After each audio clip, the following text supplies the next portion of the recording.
The Day Before, written by Melody Angel Bainbridge-Todd, and narrated by Owain Williams.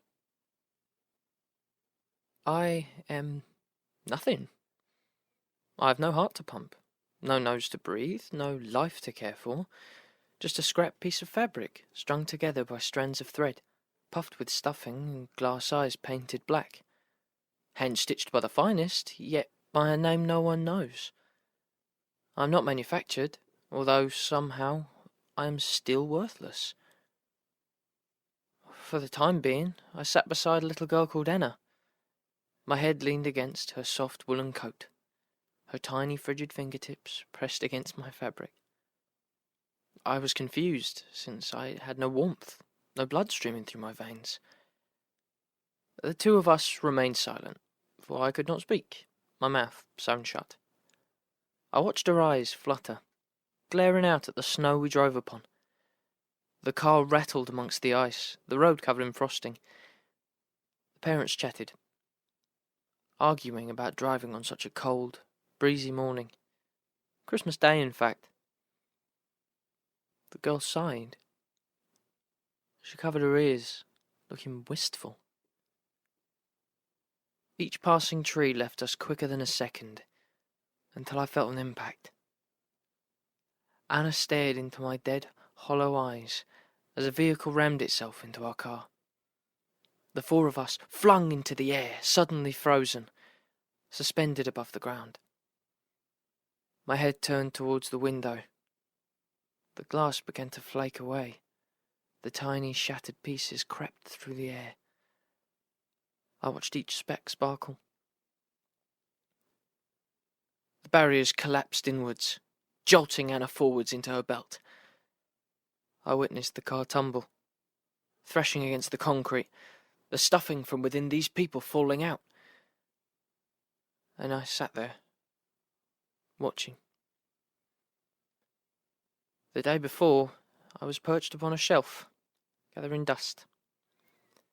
I glared at objects fallen into humanity's hands. I often wondered where they went.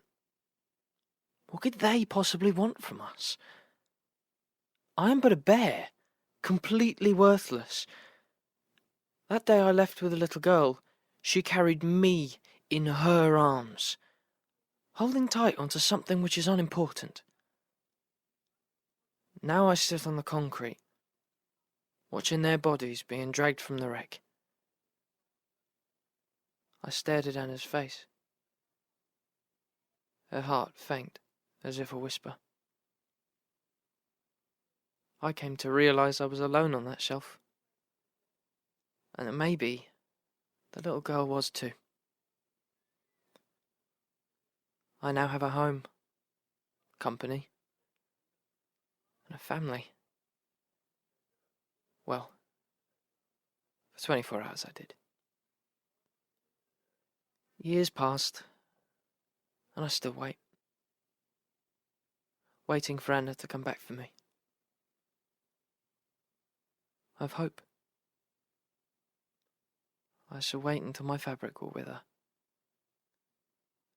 until my last stitch disintegrates.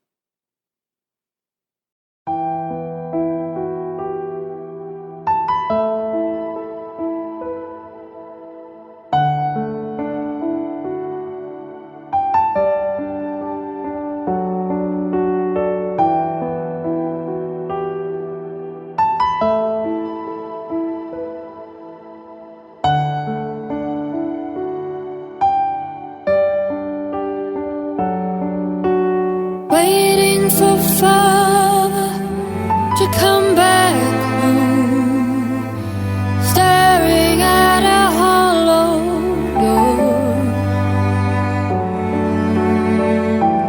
Mother said, don't waste your tears on a man who couldn't keep your wishes.